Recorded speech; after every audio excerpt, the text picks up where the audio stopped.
যেই আগুনটা আমরা সেই ইন্ডিপেন্ডেন্সের রাত্রিবেলা দেখেছিলাম, 14 তারিখে দেখেছিলাম, সেই আগুনটা আস্তে আস্তে মনে হচ্ছে বর্ধমানের বুকে মনে হচ্ছে সেটা ঠান্ডা হয়ে গেছে বা আস্তে আস্তে নিভে যাচ্ছে সেই আগুনটা।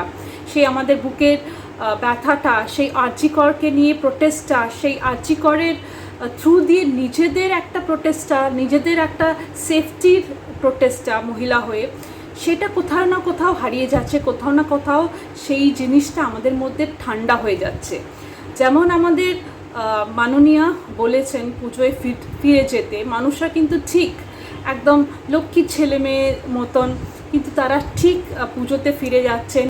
এখন এই অবস্থা হয়ে যাচ্ছে, মানুষকে টেনে টেনে ডাকতে হচ্ছে, ইনভাইট করতে হচ্ছে। আগে কি ছিল, যখন আমরা প্রোটেস্ট করেছিলাম তখন মানুষরা আমরা নিজে গেছিলাম, আমাদেরকে কেউ ইনভাইট করেনি।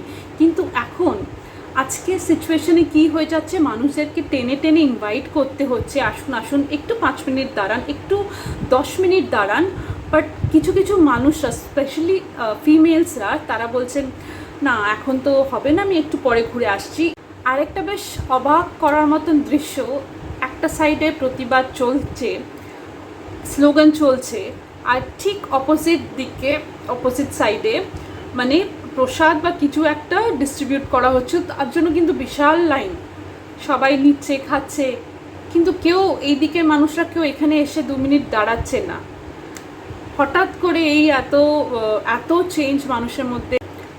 কদিন পরই মহালয়া আসছে, হয়তো তারপরে মানুষরা আরও বেশি ঠান্ডা হয়ে যাবেন, কারণ কি তখন তারপরে আবার পুজো পুজো ভাব চলে আসবে।